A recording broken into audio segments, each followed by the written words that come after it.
Donald Trump is going to be the 2024 nominee for president. Donald Trump will be the 2024 nominee for Republican nominee. He'll be it. He will be standing in line. He'll be ready to go. Nobody can possibly even remotely get near him. Nobody can in any way capture what he's done. This will be catastrophic for all social order that we know. Families will return to this insane schism, schizoid, fractious disunity, but so be it.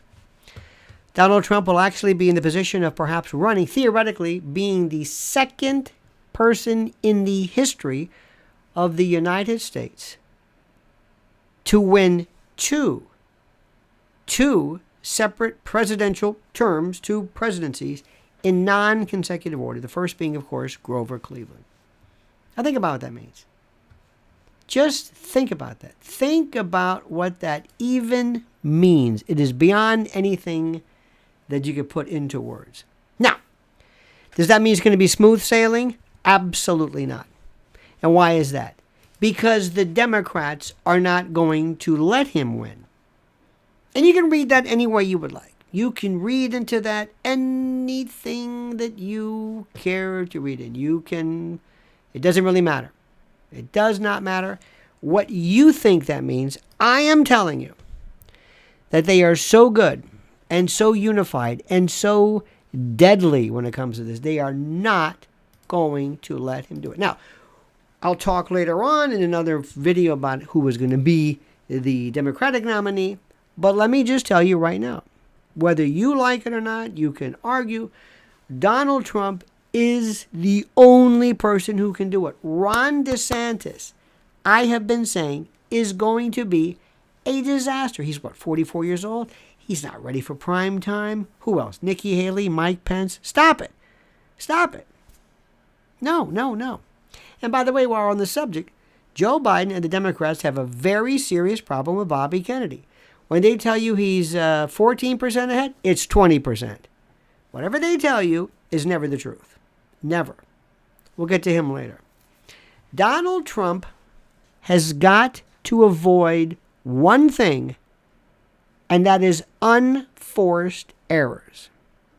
Donald Trump, and even another one who has tremendous potential, raw political talent, and that is Marjorie Taylor Greene. But she can't keep her mouth shut.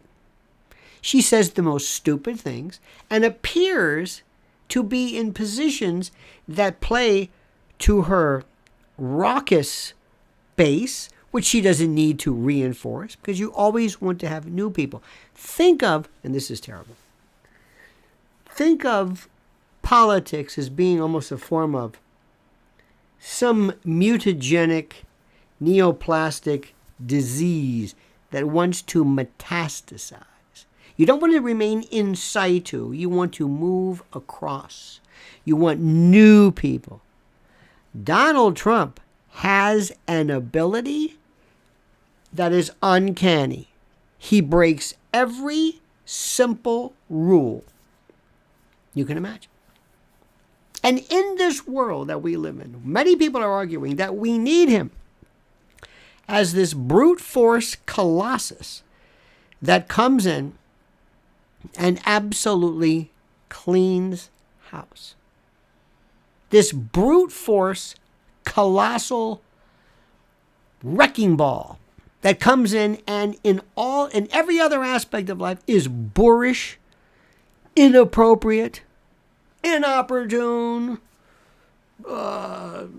contumacious, name it. But in this day and age, during this epoch, during this particular time that we live in, he's perfect. Donald Trump is going to be the nominee. And the Republican Party is going to hold their nose. And they're going to say, okay, so be it. And the reason why is simply this. The Republican Party, as we speak now, this iteration is worthless. Worthless. They don't exist.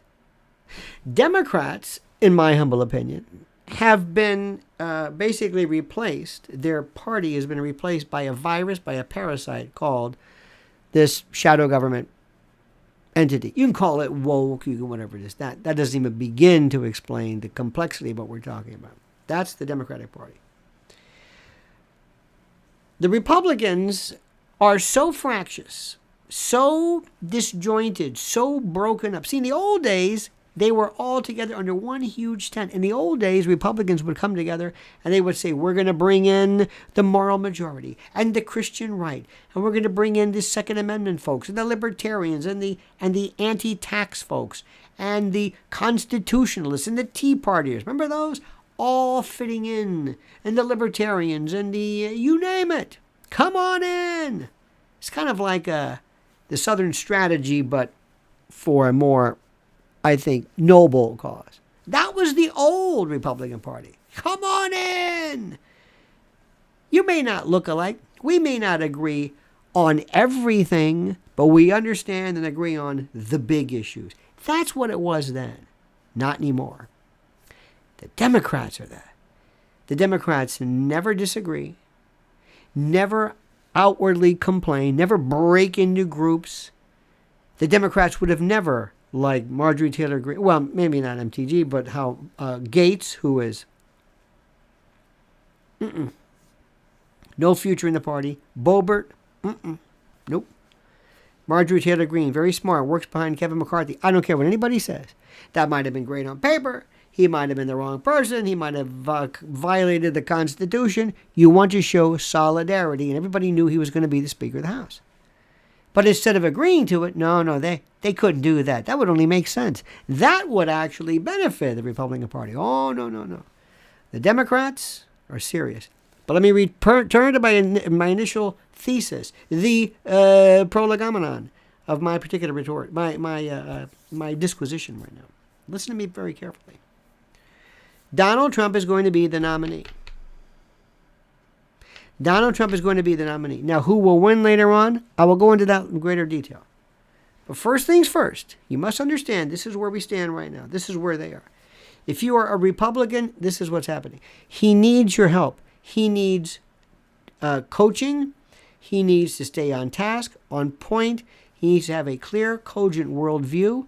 He needs to have a message that is limpid, pellucid, and doesn't scare people away. He's got to tone it down and bring certain things up. He has to talk not to the choir, not to people who aren't going to vote for him in the first place, but to the undecided, the independent, and those individuals who are on the fence, maybe the swing voter, who might just listen to him, and maybe a few the Democrats you could poach here and there.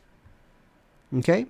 I will continue with this. But let me just say again, he will be the 2024 nominee. There's no doubt about that. Now, I would appreciate if you would like this video, subscribe to the channel, hit that little notification of alerts so that you'll know about new videos and the like, and whatever you do, comment as you see fit.